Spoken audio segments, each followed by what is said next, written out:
Jim and Dara Lee need shelter and warmth. The only thing on my mind was getting that fire up and going. I was wearing the same pants that I'd swam across, and they were still wet. I had to sleep in those pants, and it was getting cold fast. Most of Jim's clothes are wet too, but he layers the rest under his survival suit and beds down. I hadn't slept very long, maybe an hour. Woke up freezing cold. Right now, I'm feeling a little down. Very cold night. I was chilled, started getting Charlie horses. Early stages of like a hypothermia, uncontrollable shaking. My heart's still pounding. You want to go for it? They are really, really close. Long night, long night. It was cold. Autumn, north of Superior, and the temperatures plummet. With more than half the distance still to cover, the frozen night has pushed Jim to the brink. Jim's not doing so good. He actually admitted to me at one point he was so cold last night, he couldn't stop shaking. And he thought about even calling it quits, throwing in the towel with Mantracker. Right now, I'm feeling a little better. Got warm. I've stopped shaking. Did some exercises, got the blood flowing a little better. Some food and exercise help put Jim back on his feet, and his partner has a new plan. I'm gonna make myself invisible so the Mantracker can't find me. How you feel? Good. Let's go. The new plan looks just like the old one, in different clothes. The prey are still bushwhacking. Jim, Yeah. where are you going? We gotta get, you got the lake in front of you. You're not gonna get by. Well, I'm trying to get back up there. Jim's frustrated.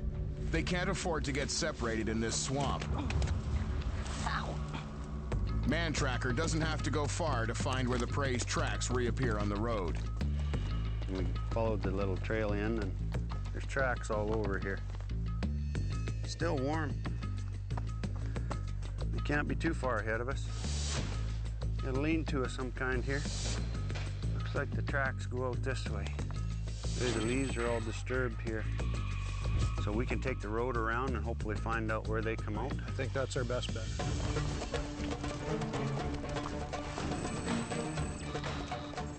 Mantracker races around the trail, confident that he's got his prey pinned in the bush. There's a lake over here. Mantracker's behind us. We heard the horses. They're not far.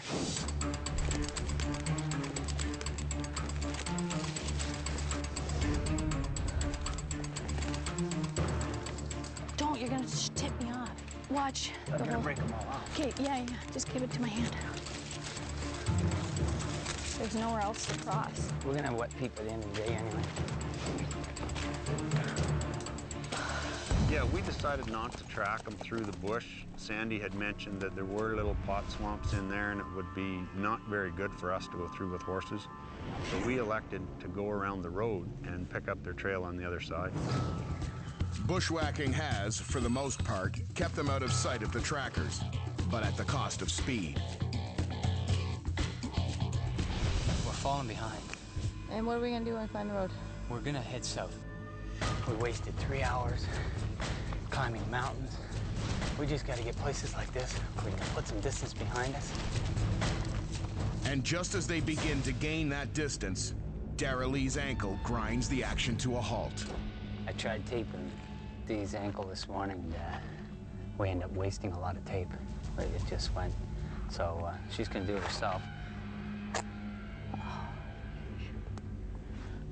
I'm out of tape. That's it. That's it. That'll have to do. We got some tracks here, Sandy. Just like you said, come out of the bush right around here somewhere. Looks like we got both sets of tracks. Definitely going this way. There's a lake up here called Sill Lake, and there's an old mine site there. We're in the open here. Yeah, let's get out of here. This is a good example of what we call a track trap. We got a small lake on one side, we got big rocks and heavy going on that side. Track trap.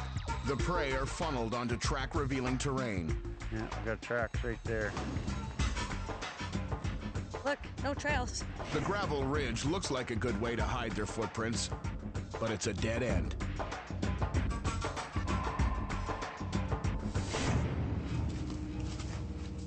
As we're skirting the bottom of the lake, we heard something over back at the mine site. Looking through the trees, there's Mantracker.